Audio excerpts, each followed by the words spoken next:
Welcome to this course on prompt engineering. I'm Jules White, and I'll be guiding you through this exploration of an absolutely fascinating topic that I'm really excited to talk to you about.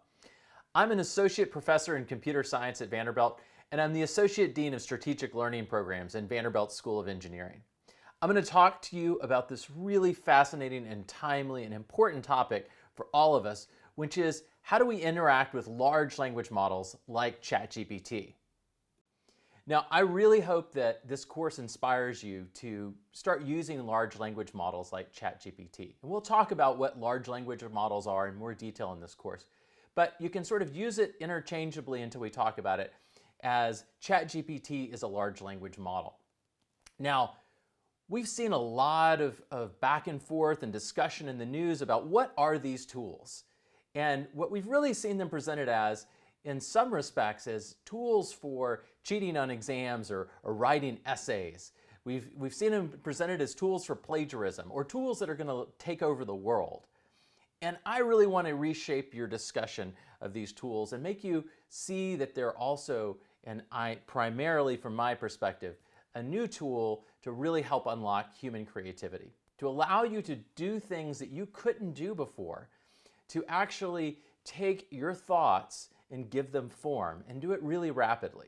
These are tools that allow me to do things faster and better than I could before.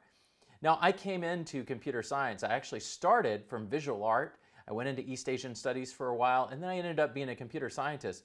But I've always really had a passion for creativity and understanding how I could use different mediums, be it paint or ceramics or code, to do interesting things.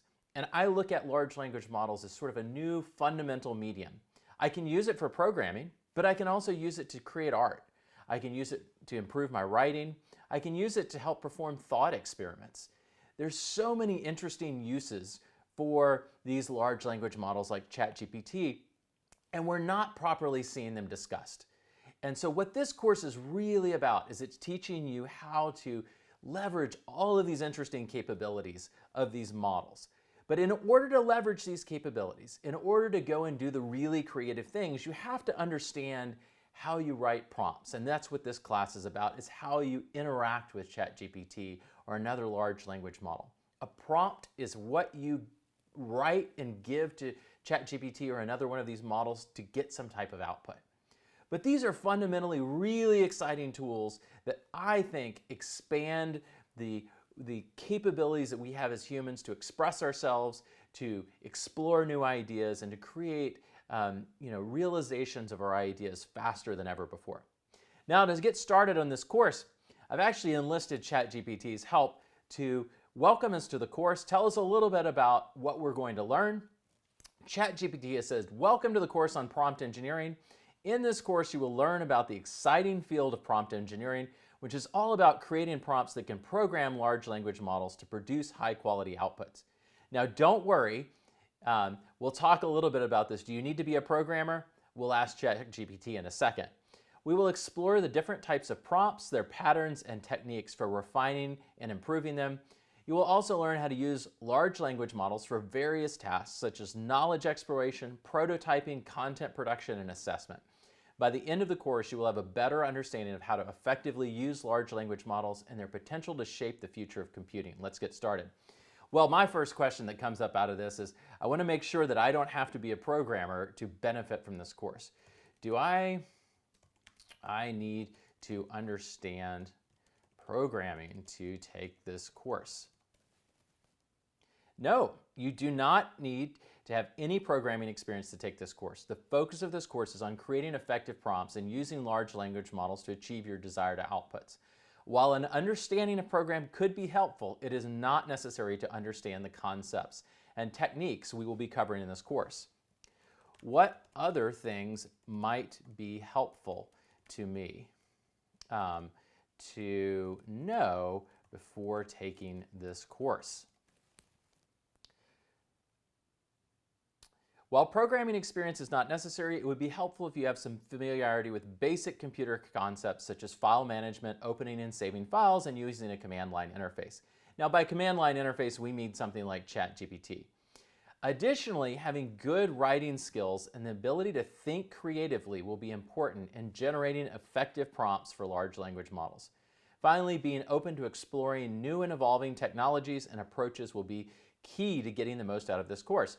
So there's really not a lot you need to know. As ChatGPT has aptly said right here, you need some basic understanding of computer concepts. You need to be able to open up ChatGPT. It calls it a terminal, but you can think of it as you need to be able to open up ChatGPT and interact with it. Obviously, if you can't use a tool for this, you're gonna have a hard time opening files, but the fact that you're here probably means you have the right computer skills to do this. The second piece is something I want to talk about.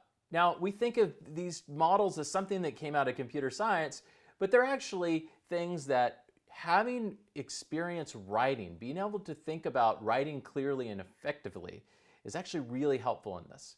My father was a professor of creative writing, and it's been really interesting to me because this is helpful to me when I am working with these tools, is to think about what I learned from him and how I design the prompts. And finally, I want to emphasize this last point. Creativity and an openness to exploration is really, really important with these tools. The creativity of the human that's putting in the words for the prompts, who's deciding what goes into that prompt, and the organization and what gets asked and what instructions are given are fundamentally important for using these tools effectively. Now, we've heard a lot about these tools as like they are plagiarism tools. They are tools to do, X, Y, and Z bad thing.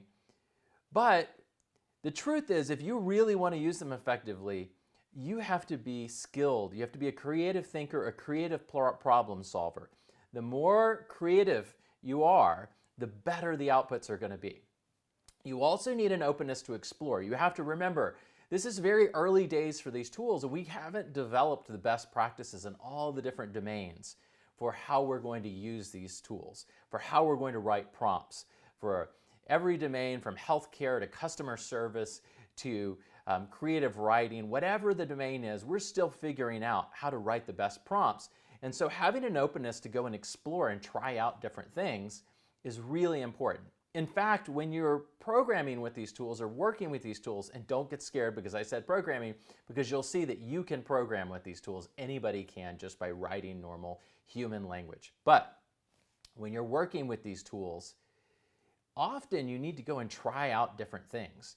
You need to try something and then be open to trying a different variation on it and seeing what happens, running little experiments. A lot of times in life, it takes so much effort to write something or to generate some program, some software, or whatever it is that we're trying to do, that we don't get to explore as much as we should. We don't get to think enough about design. We don't get to think enough about the big ideas, the problems we're trying to solve. And one of the things that's good is an openness to explore in using these tools. So, what are some of the key concepts that we will learn in the course that will help us with problem solving? In this course, we will learn several concepts that can help with problem solving, understanding what prompts are and how to use them to program large language models to generate high quality outputs, learning how to create effective prompts by tapping into patterns from training data, being specific with our inputs and using patterns such as the persona pattern, question refinement, and cognitive verifier, understanding how to refine prompts and use techniques such as rewriting, combining, splitting, and expanding to achieve the desired output, learning how to use large language models for various tasks such as knowledge exploration, prototyping, content production, assessment, and more, understanding how to use few-shot examples to teach large language models new tasks and how to format these examples properly to achieve the desired output. By learning and applying these concepts, we can effectively use large language models to solve problems and generate high-quality outputs across a wide range of applications. So I hope that as we go through this course, that you will become inspired to take the ideas that you're learning, to go into ChatGPT or whatever tool is available to you, and to try them out, to explore the things that you're passionate about, and to see ways that you can unlock your own creativity, that you can give yourself more time for high-level thinking and problem solving as opposed to being down in the details of how you give your thought form. So throughout this course, one of the themes you'll hear from me is try to give your thought form through this tool. Use it as a tool to accelerate your ideas into realization. So I look forward to exploring this fascinating concept with you, this fascinating topic of prompt engineering.